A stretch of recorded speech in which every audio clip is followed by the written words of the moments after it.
De lucht boven het landgoed buiten Utrecht was zacht blauw. De bomen glansden in het ochtendlicht. Terwijl ik het grinpad opliep, voelde ik mijn hart sneller kloppen dan het geluid van mijn hakken. Vandaag trouwde mijn zus Sanne. Ik had wekenlang gewerkt aan elk detail van deze dag, van de menukaarten tot de witnodiggingen.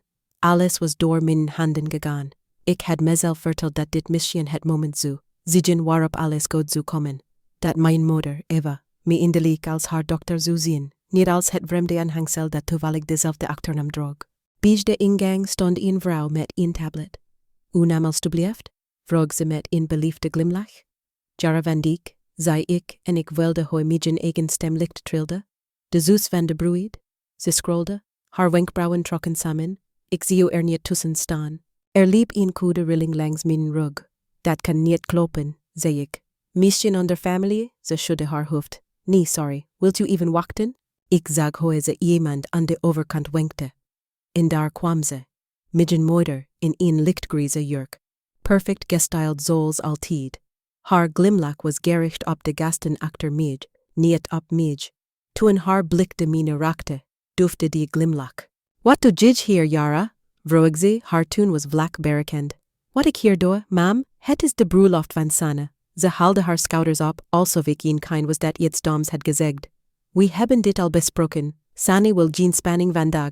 Vreemden zien niet toegestaan. Dat een woord bleef hangen. Vreemden. De vrouw met de tablet keek ongemakkelijk weg. De gasten bij de ingang deden alsof ze hun telefoons checkten. Ik hoorde mijn eigen adem, scherp en onregelmatig. Ik wilde iets zeggen, iets terugdoen. Maar de woorden bleven steken. Mijn moeder draaide zich alweer om, liep de zaal binnen alsof ik lucht was. De geur van rozen en champagne dreef naar buiten, samen met gelach dat steeds verder wegklonk. Ik bleef staan op het grinpad. De wereld leek even stil te vallen. Een deel van mij wilde schreeuwen, een ander deel wilde verdwijnen. Maar in plaats daarvan glimlachte ik. Een glimlach die brandde als ijs.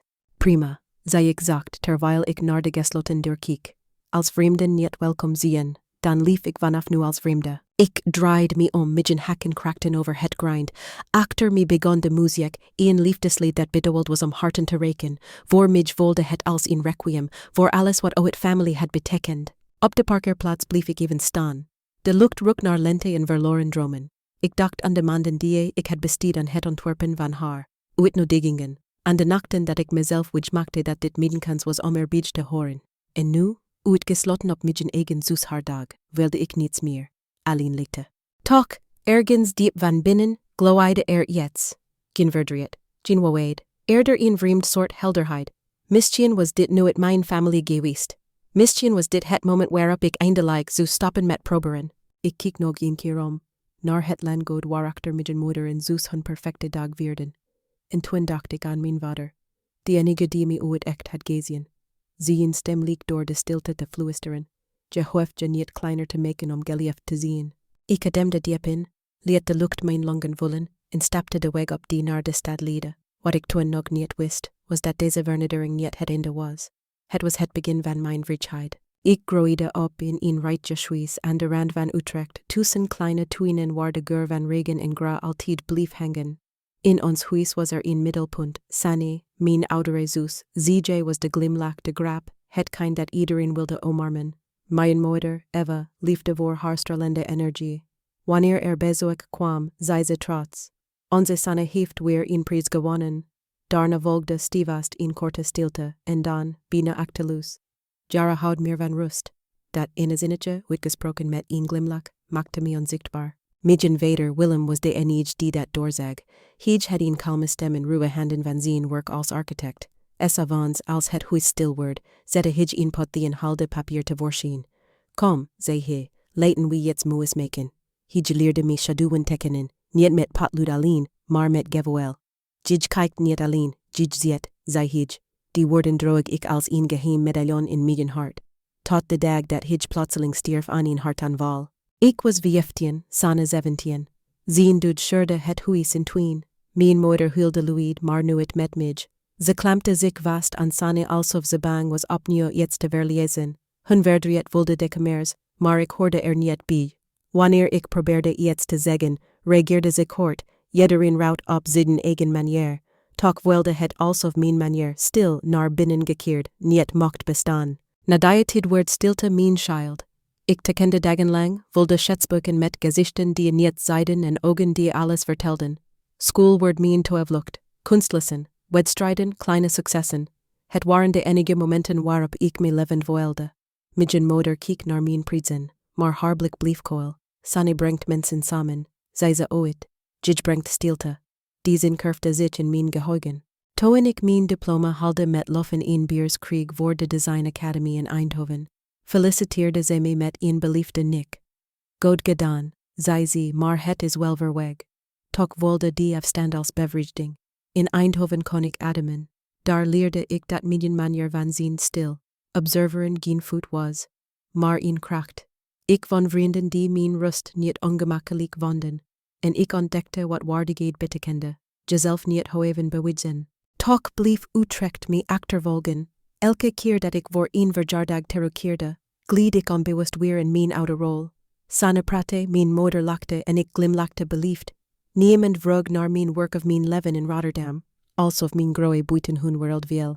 Soms wilde ik me een gast in mijn eigen familie, aanwezig uit beliefdheid, niet uit verbondenheid. Na een van die bezoeken zat ik in de trein terug. Buiten lag Utrecht in het donker, maar in het raam zag ik mijn eigen gezicht. Rustig, maar met een shirtje in de blik. Ergens diep van binnen begon iets los te laten. Het geloof dat liefde verdien moest worden door te presteren. Mijn vader had ooit gezegd, laat niemand je wijsmaken dat zachtheid een zwakte is. Ik hoorde die zin opnieuw als een fluistering uit een en der tijd. Ik besloot mijn wereld zelf te bouwen, steen voor steen. Ik opende een kleine designstudio in Rotterdam. Mijn werk groeide, klanten kwamen terug. Mensen zagen wat ik maakte, zelfs al zagen ze niet altijd mij, maar dat was genoeg. Tot de dag dat Sanne belde, haar stem opgewekt en luchtig. Jara, zei ze, ik ga trouwen. Viel een stilte. Mijn hart sloeg een slag over. Misschien, dacht ik, zou dit de kans zien om eindelijk niet langer de schaduw te zijn. Toen Sanne vertelde dat ze ging trouwen, wilde ik een onverwachte warmte. Niet alleen blijdschap voor haar, maar ook hoop een klein sprankje dat dit misschien het moment zou zijn waarop alles anders werd. We waren volwassen nu, dacht ik. Oude wonden konden hellen. Misschien konden we eindelijk zussen ziegen, zonder schaduw of strijd. Een week later belde ze opnieuw, enthusiast. Jij bent toch grafisch ontwerper. Zou jij het drukwerk willen doen? De uitnodigingen, de menukaarten, het programma alles. Ik wilde mijn hart overslaan. Natuurlijk, zei ik. Dat lijkt me geweldig. Ze lachte. Super, mama vindt het ook een goede idee. Die laatste zin deed iets met me. Mijn moeder Eva die iets goed vond dat ik deed, was zeldzaam. Ik nam het als een teken. Alsof ik eindelijk iets had gedaan dat ze niet kon bekritiseren. Die avond zat ik aan mijn bureau in Rotterdam. Omringd door papierstalen, lettertypes en kleurnuances. Ik wilde dat elk detail perfect was. Niet alleen mooi, maar betekenisvol. Dit was mijn cadeau. Mijn stille poging om te laten zien dat ik erbij hoorde. Maandenlang werkte ik eraan. Terwijl de lente in zomer overging, voelde mijn appartement zich met briefdrukken en rolletjes lint. Soms dacht ik aan mijn vader hoe trots hij zou zijn geweest. Ik stelde me voor hoe mijn moeder de envelop zou openen. Hoe ze even zou glimlachen en misschien, voor het eerst in jaren iets van trots zou voelen. Toen Sanne me op een dag de link stuurde naar de trouwwebsite, wilde ik puur nieuwsgierigheid. Ik klikte, bewonderde het ontwerp dat naadloos aansloot bij mijn werk, en scrollde naar beneden. Onze familie stond daar. Mijn adem stokte. Daar stonden liefdevolle woorden over haar aanstaande man, over zijn ouders, over onze moeder Eva en zelfs een klein eerbetoon aan mijn overleden vader Willem. Maar mijn naam stond er niet. Geen zus van de bruid, geen ontwerper van alles wat je ziet. Helemaal niets. Ik las de tekst 3 keer. Mijn hart klopte zwaar in mijn kiel. Ik stuurde haar in bericht. Ik denk dat mijn naam per ongeluk ontbreekt. Ze reageerde luchtig. Oeps, zie ik nu pas. Komt goed, pas ik later aan. Maar ze deed het nooit. Een maand later toen de uitnodigingen verstuurd werden, bleef mijn eigen brievenbus liggen. Klanten, vrienden, zelfs neven lieten weten hoe prachtig ze de uitnodiging vonden, maar ik kreeg er geen. Toen ik haar voorzichtig vroeg, zei ze lachend, maar jij hebt ze ontworpen, gekkie. Natuurlijk ben je uitgenodigd. Ik lachte me, maar diep van binnen wilde het hol. Een uitnodiging was meer dan informatie, het was een symbool van welkom, en dat symbool ontbrak. De week voor de bruiloft belde ze panjekkerig. Kun je de tafelschikking nog even aanpassen? Ziegen wat gasten afgevallen. Natuurlijk, zei ik. Ik opende het bestand. Tafel 1, het broedspaar, onze moeder, de ouders van de bruidegom. Tafel 2, beste vrienden. Tafel 3, ooms en tante. Ik scrolde door de lijst, opnieuw en opnieuw. Mijn naam stond er niet tussen. In hitzige stilte vulde de kamer. Ik belde haar meteen. Sani, ik zie mijn naam niet in de tafelschikking. Ze zwieg even, toen. Oh ja, dat is een chaos geworden. Maak je geen zorgen, we vinden wel een plekje voor je. Haar toon was luchtig maar leeg. We vinden wel een plekje, dat was iets wat je zei over iemand die niet echt hoort. Die nacht kon ik niet slapen. Het voelde alsof ik stukje bij beetje uitgewist werd. Eerst mijn naam op de website. Toen de witnodigging, nu mijn stoel aan tafel. Alles verdween, tot er niets meer overbleef behalve mijn werk de tastbare sporen van een dokter die ze liever niet zagen. Ik keek naar de briefdrukken op mijn bureau. De zachte kleuren, de goedfolie, de elegantie. Het was allemaal van mij. Mijn handen hadden deze dag moeier gemaakt en toch was ik zelf ongewenst. Op dat moment wist ik het, wat hier gebeurde was geen vergissing. Het was een zorgvuldig orkest van stilte, geleid door 2 vrouwen die altijd hadden beslist wie wel en wie niet mocht bestaan in hun wereld. De ochtend van de bruiloft begon met een vreemde rust. Ik had nauwelijks geslapen. In mijn klein appartement in Rotterdam lag de jurk klaar zachtblauw eenvoudig waardig. Ik had hem gekozen omdat hij niet schreide aandacht. Alleen een vlugge hoop ademde eruit. Terwijl ik mijn haar opstak, herhaalde ik in gedachten de woorden van mijn vader. Blijf wie je bent, zelfs als niemand het ziet. De trein naar Utrecht gleed door het landschap en ik probeerde mijn adem gelijkmatig te houden. Ik wilde dat dit een dag van vrede werd, geen ruzie, geen verwijten, gewoon aanwezigheid.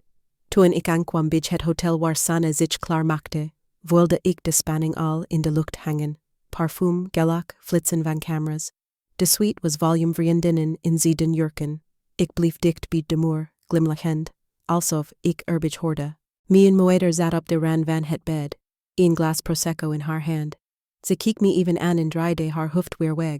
Ik stapte naar voren en vroeg, kan ik ergens me helpen? Nee hoor, zei ze met dat bekende halfvriendelijke stemgeluid. Blijf je maar even zitten. De bruidsmeisjes doen het wel. Ik wilde het oude gevoel terugkomen. Het besef dat mijn aanwezigheid jetzt stoorde dat voor anderen vanzelfsprekend was. Ik probeerde mijn adem te kalmeren, maar mijn borst werd steeds zwaarder. Sanne zat voor de spiegel, haar opgestoken, haar gezicht stralend. Even dacht ik dat ze me zou aankijken, maar haar blik gleed langs me heen, alsof ik een reflectie was, geen mens. Toen ik wilde vertrekken, hoorde ik achter de deur haar stem, zacht maar duidelijk. Zeg tegen mama dat ze Jara een beetje bij me weghoudt. Ik wil geen drama vandaag. Dat ene woord, drama, sneed door me heen, alsof al die jaren van stilte, van aanpassen en zwijgen, plotseling werden herschreven tot iets schandelijks. Alsof mijn bestaan zelf het probleem was. Ik wist niet dat pijn zo stil kon zien, dat het zelf zonder tranen kon branden. Ik draaide me om en liep zonder iets te zeggen weg. De lucht buiten was fris, maar in mijn borst gloeide iets koeds. Op de rit naar het landgoed wilde ik de herinneringen als in lawine, de website zonder mijn naam, de onbekende uitnodiging, het lege stoeltje en de tafelschikking. Alles kwam samen in een patroon dat de duidelijk was om tweemaal te zien. Bij de ingang van het landgoed stond een vrouw met een tablet. Uw naam alstublieft. Jara van Dijk, zei ik, ze fronste, ik zie u er niet tussen staan. Voor ik iets kon zeggen, hoorde ik het klikklak van hakken, mijn moeder. In haar lichtgrijze jurk, de perfecte glimlach op haar gezicht. Ze kwam dichterbij, keek me aan met ogen die goed glansden. Wat doe je hier? Vroeg ik ze zacht, maar scherp genoeg dat iedereen het kon horen. Het is de bruiloft van mijn zus, antwoordde ik. Ze zuchtte. We hebben dit al besproken. Vreemden zijn niet toegestaan. De woorden vielen als ijs op steen. De gasten bij de ingang draaiden zich weg. De vrouw met de tablet keek naar haar scherm alsof ze wilde verdwijnen. Ik wilde mijn keel dichtslibben, maar ik glimlachte. Prima, zei ik. Als vreemden niet welkom zijn, dan leef ik vanaf nu als vreemde. Ik draaide me om, mijn hakken krakten over het grind. Achter mij begon de muziek, zachte strijkers, applaus, stemmen, volume, warmte die niet voor mij bestemd waren. De wind trok aan mijn haren, maar ik bleef rechtop lopen. Op de parkeerplaats bleef ik even staan, keek naar de openstaande deuren van de feestzaal waar mijn werk te zien was. De menukaarten, de programmaboekjes, het welkomstbord dat ik zelf had ontworpen. Mijn kunst was binnen, ik was buiten. Voor het eerst begreep ik jetzt wat ik jarenlang had genegeerd. Ze hielden van wat ik maakte, niet van wie ik was.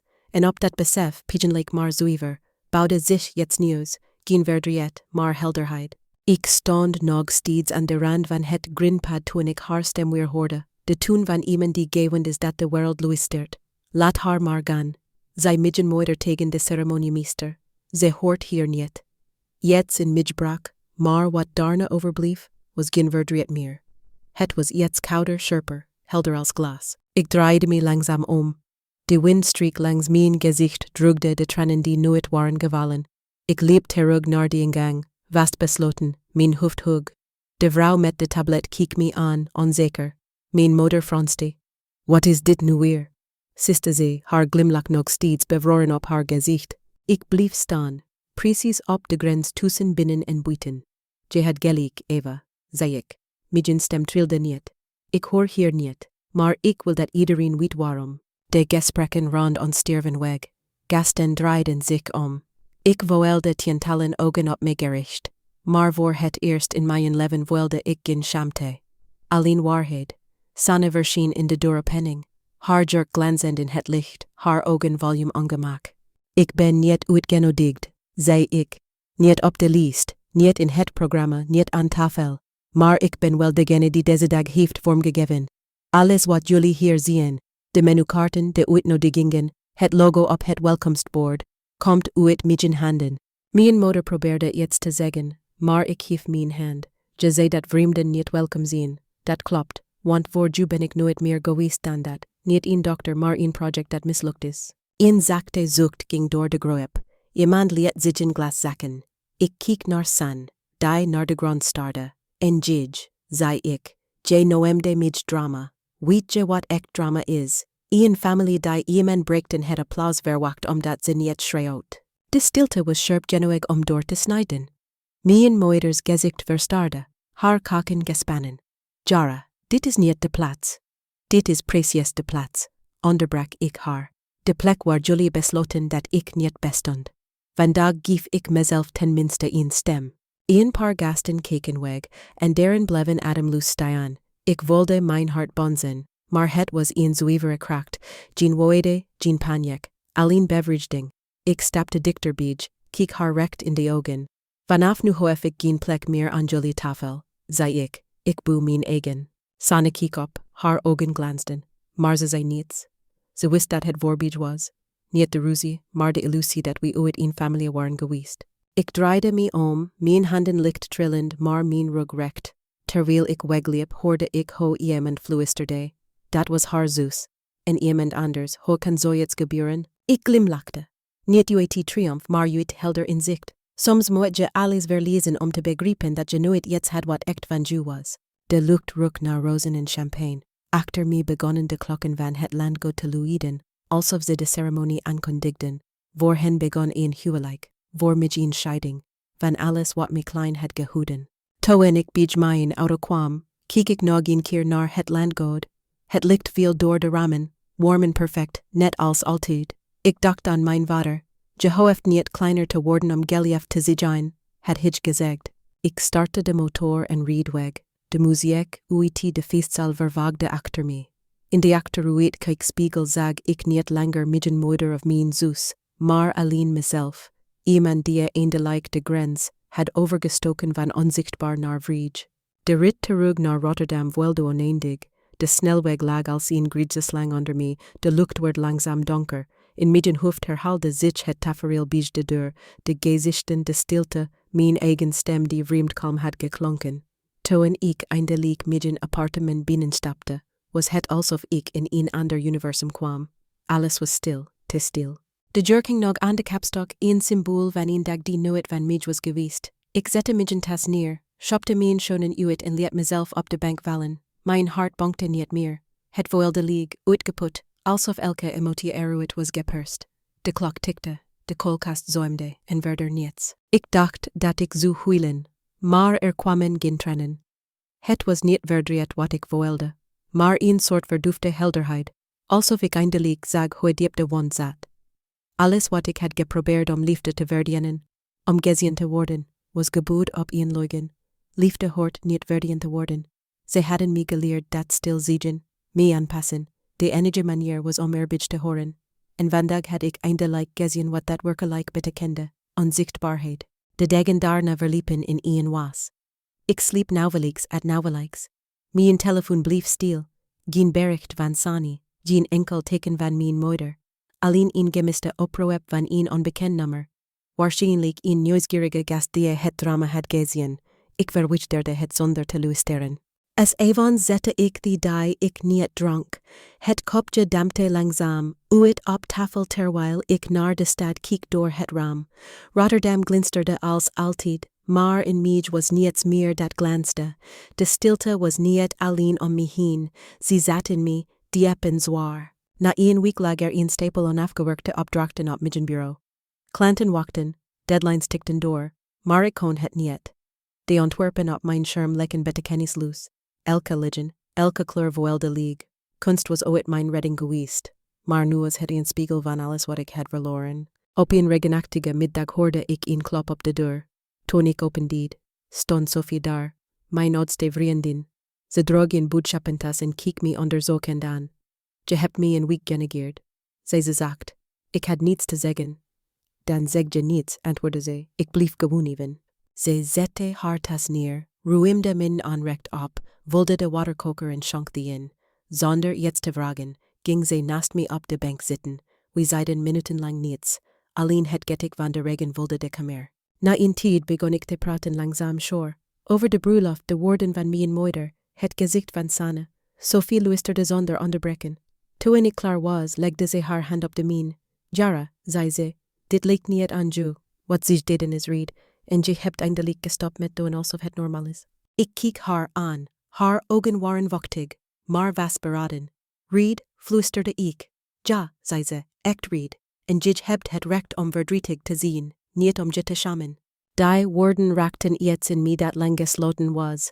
Voor het eerst in weken wilde ik mijn keel branden en toen kwamen de tranen. Traag, onhandig maar echt. Ik wilde niet om de bruiloft. Ik wilde om het meisje dat al die jaren had geprobeerd te voldoen aan een verwachting die nooit bestond. Toen het eindelijk stil werd, schonk Sophie nog een kop thee in. Je moet iemand vinden om met te praten, zei ze. Een professional. Je hoeft dit niet alleen te dragen. Ik knikte. Niet uit overtuiging, maar omdat haar stem klonk als iets stevigs om aan vast te houden. Later die avond, toen ze weg was in het appartement weer stil werd, bleef ik zitten in het schijnsel van een kaars. Buiten viel de regen zacht tegen het raam. Voor het eerst wilde die stilte niet als straf, maar als ruimte. Misschien, dacht ik, was dit niet het einde van iets, maar het begin van genezen. Een week nadat Sophie was langsgekomen, vond ik mezelf terug in de wachtkamer van een kleine praktijk aan de rand van Rotterdam. De muren waren zachtgroen, de stoelen te netjes op een rij. Aan de muur hing een schilderij van een rustig meer. Het had iets onechts, alsof stilte hier verplicht was. Ik voelde me ongemakkelijk in die oord, maar ook veilig, alsof ik eindelijk ergens mocht zijn zonder iemand te moeten overtuigen van mijn waarde. Kom binnen, zei een rustige stem. Dr. de Vries was een vrouw van middelbare leeftijd met grijze krullen en heldere ogen. Ze gebaarde naar de stoel tegenover haar bureau. Vertel me waarom je hier bent. Ik haalde diep adem, omdat ik niet meer weet wie ik ben als ik niet probeer goed genoeg te zien. Ze nikte langzaam. En voor wie probeer je dat te zeggen? Die vraag bleef even in de lucht hangen, zwaar maar precies. Voor mijn moeder, zei ik uiteindelijk, en misschien voor iedereen die haar uitgelijk gaf. In de sessies die volgden, leerde ik woorden voor dingen die ik nooit had kunnen benoemen. Narcistische gezinsdynamiek. Goed en kind, zonderdag. Ze vertelde me dat in sommige gezinnen liefde wordt verdeeld als macht, dat sommigen worden opgehemeld en anderen opgeofferd om het evenwicht te bewaren. Gij, zei ze, hebt geleerd dat je bestaansrecht afhankelijk is van nut, van prestaties, van stilte. Ik dacht aan de bruiloft, aan mijn moeders koele stem. Vreemden zijn niet toegestaan. Ze had gelijk. Ik was een vreemde geworden in mijn eigen familie. Maar misschien, dacht ik, was dat niet langer iets om me voor te schamen. Op een grijze zondagmiddag besloot ik mijn oude tekeningen op te ruimen. In een lade onder een stapel schetsboeken vond ik een houten kistje dat ik bijna vergeten was. Het was van mijn vader geweest. Ik opende het langzaam. Binnenin lag een brief, vergeild maar zorgvuldig gevouwen. Zijn handschrift, hoekig herkenbaar, vulde de pagina. De datum bovenaan, 3 maanden voor zijn dood. Leave Jara, begon Hij. Als je dit leest, ben je misschien ouder geworden dan ik ooit zal zien. Vergeet nooit, jouw manier van kijken is geen zwakte. Mensen zullen proberen je te veranderen, stiller te maken, scherper, harder. Laat ze niet. De wereld heeft jouw zachtheid nodig, juist omdat ze haar zelf verloren is. Mijn adem stokte. Ik las verder. Je moeder houdt op haar manier van jullie, maar haar liefde is gevangen in angst. Laat die angst niet de juwe worden. En als ooit de dag komt dat je alleen wilt, weet dan dat ik in je geloof, precies zoals je bent. De woorden verwagden onder mijn tranen. Ik drukte de brief tegen mijn borst, alsof ik jetzt kon vasthouden wat allang voorbij was.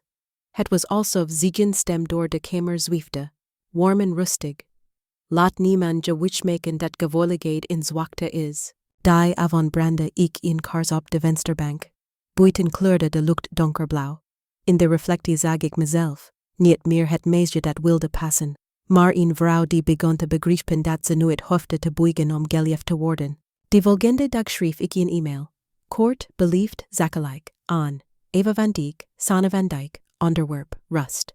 Voor mijn eigen welzijn neem ik voor onbepaalde tijd afstand van contact. Ik wens jullie vrede, maar ik kies mijn eigen stilte.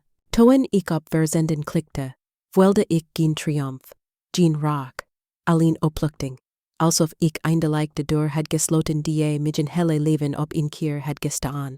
Ik blokkeerde hun nummers, legde mijn telefoon neer en pakte mijn schetsbek.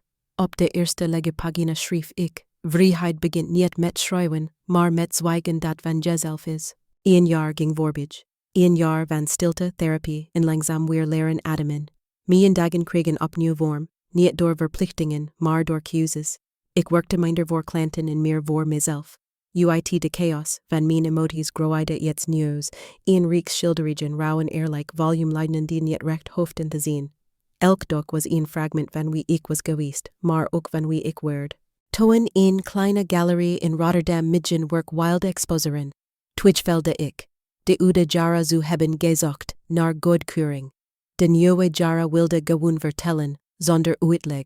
Op de avond van de opening stonden mensen in de ruimte die ik niet kende, met ogen die stil bleven hangen bij mijn werk. Iemand zei zacht, het voelt alsof ze haar hart in werf heeft gegoten. En dat was precies wat ik had gedaan. Sophie stond naast me, met een glas wijn. Je hebt het overleefd, zei ze glimlachend. Misschien voor het eerst echt geleefd, antwoordde ik. Na afloop stapte ik naar buiten, de avondlucht koel tegen mijn wangen. Lars stond te wachten, de man die ik een paar maanden eerder had ontmoet via vrienden. Hij was geen redder, geen spiegel van pijn, maar gewoon aanwezig. We wandelden langs de Maas, hand in hand, zonder woorden, bij hem voelde stilte niet als straf. Ze was gewoon, thuis. Thuis gekomen keek ik naar het houten kistje van mijn vader op de plank.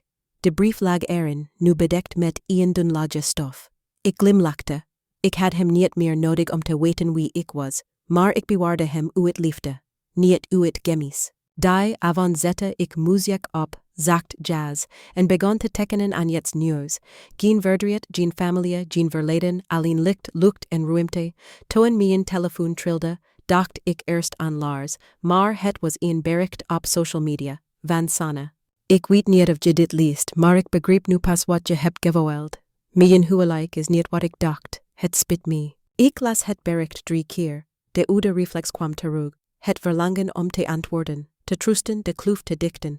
Maar ik bleef stil, 2 dagen later schreef ik kort terug. Ik wens je vrede, mocht je ooit willen praten, mijn deur staat open, maar niet om oude wonden te herhalen. Ik drukte op verzenden en voelde geen pijn, alleen rust. Misschien moest ze haar eigen pad door de duisternis vinden, net zoals ik het mijne had gevonden. In december organiseerde ik een klein kerstdiner voor mijn vrienden, Sophie, Lars, en een paar mensen die mijn wereld opnieuw hadden opgebouwd. De tafel was eenvoudig, met kaarsen, appeltaart en muziek op de achtergrond. Terwijl ik de glazen bevoelde, hoorde ik de bel. Toen ik opendeed, stond Sanne daar, haar ogen onzeker. Mag ik even binnenkomen? Vroeg ze, ik knikte. Ze bleef op de drempel staan, keek naar de warmte binnen, naar de lachende gezichten. Ik wilde je alleen bedenken, zei ze zacht, voor die ene zin in je bericht. Het was meer dan ik verdiende. Ik glimlachte. We kregen allemaal wat we nodig hebben, niet wat we verdienen. Ze nikte en ging weer weg. Geen drama, geen trainen, alleen begrip. Toen ik terugkeerde naar de tafel, keek Sophie me onderzoekend aan. Alles goed? Ja, zei ik, eindelijk wel. Later, toen iedereen weg was en het huis stil werd, blies ik de kaarsen uit. De geur van was en kaneel bleef hangen. Ik keek naar de legge stolen, maar ze wilden niet lieg. Ze wilden als ruimte. Ruimte voor nieuwe herinneringen, voor rust, voor mezelf. Ik dacht aan de woorden die uit alles hadden verwoest, vreemden ziegen niet toegestaan. En ik glimlachte, want ik was geen vreemde meer in mijn eigen leven. Het was een gewone dinsdagmiddag toen ik haar weer zag. Ik stond bij de bloemenkram op de markt, mijn handen volume tulpen, toen iemand mijn naam noemde. Jara? De stem was ouder, zachter dan ik me herinnerde, maar onmiskenbaar. Ik draaide me om en daar stond mijn moeder, Eva. Ze zag kleiner uit dan vroeger, haar houding minder recht. De winter had sporen in haar gezicht gegrift. Even wist ik niet wat te zeggen. De vrouw die ik maandenlang had proberen te vergeten stond ineens midden in mijn nieuwe leven, tussen de geur van koffie en natte stooptegels. Mag ik even met je praten? Vroeg ze, haar stem brak jetzt en ziek. Niet arrogantie, maar vermoeidheid. Ik aarzelde, keek naar de bloemen in mijn hand. Even, zei ik, we liepen naar een bankje aan de rand van het plein. Ze ging zitten, haar jas strak om zich heen geslagen alsof ze zich tegen iets onzichtbaars wilde beschermen. Ik heb gehoord van je tentoonstelling, begon ze. Het zag er indrukwekkend uit. Dank je, zei ik kort. Ze knikte, haar blik op haar handen. Ik heb veel nagedacht, over die dag. De bruiloft, vroeg ik, ze slikte. Ja, en over wat ik toen zei, over wat ik deed. Ik zwieg. De stilte tussen ons was geen leed meer, maar een grens die ik niet hoefde te oversteken. Ze keek op, haar ogen glazig. Ik weet dat het te laat is om het goed te maken, maar ik wilde je zeggen dat ik spijt heb. Dat woord, spijt, klonk vreemd uit haar mond. Waarom nu? Vroeg ik.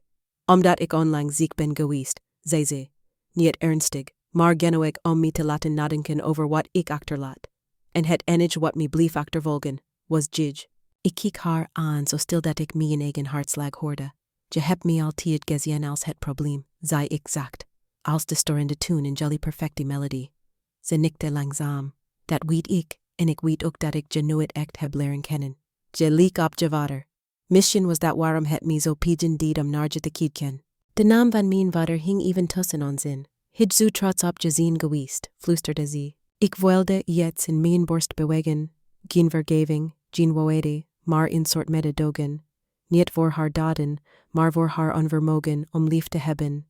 Misschien, zei ik, heb ik te lang geprobeerd iets te krijgen wat je niet kon geven. Ze knikte, haar lippen trilden. Ik wil het goed maken als dat nog kan.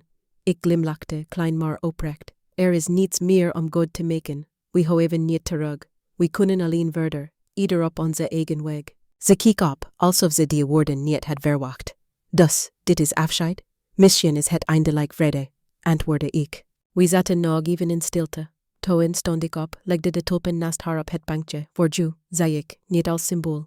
Gewoon bloemen. Ze streelde de bloembladeren met haar vingertoppen. Dank je, Jara, zei ze. Ik liep weg, mijn stappen licht, de lucht fris. Geen trainen, geen spijt, alleen rust. Achter me hoorde ik het geluid van de markt. Stemmen, fietsen, leven. Ik wilde dat hoofdstuk langzaam dichtvallen, zonder pijn, zonder rock. Die avond, thuis in mijn atelier, zette ik een nieuw doek op de ezel. De eerste strekken waren licht. Wit, geel, zacht blauw. Geen schaduw meer. Ik schilderde niet om te vergeten, maar om te herinneren wie ik geworden was. Iemand die zichzelf genoeg is. De winter trok langzaam weg uit de stad. Op een zondagochtend opende ik de ramen van mijn appartement, liet de lucht van maart binnen, koel helder nieuw. De zon gleed over de houten vloer, over de dokken die tegen de muur stonden, nog vochtig van verf. De stilte was niet meer leeg, ze klonk als ademhaling. Ik zette koffie, schonk een kop in en ging aan tafel zitten. De bloemen die ik gisteren had gekookt, witte tulpen, stonden open in het ochtendlicht. Er was geen bitterheid meer, geen behoefte aan erkenning. Alleen dankbaarheid, voor Sophie, die bleef toen iedereen verdween, voor Lars die naast me bleef zonder iets te eisen, voor mezelf omdat ik eindelijk was gestopt met vechten voor een plek die nooit de mijne was. Soms dacht ik nog aan mijn moeder, niet met pijn, maar met begrip. Misschien had ze nooit geleerd hoe liefde eruit zag zonder voorwaarden. Misschien was vergeving niets anders dan erkennen dat je niet langer wacht op wat nooit komt. Ik liep naar mijn atelier, pakte mijn penseel en zette een laatste streep over het doek. Het was klaar. In veld van licht, zonder contouren, zonder grenzen. De titel die ik op het label schreef, was eenvoudig. Rust na storm. Buiten 14 mensen langs, het leven ging gewoon door. En ergens tussen het geluid van banden op nat asfalt en de geur van koffie wilde ik het besef dat ik vrij was. Niet omdat alles goed was gekomen, maar omdat ik had geleerd te blijven staan, ook als niemand me vasthield. Ik glimlachte, sloot mijn ogen en ademde.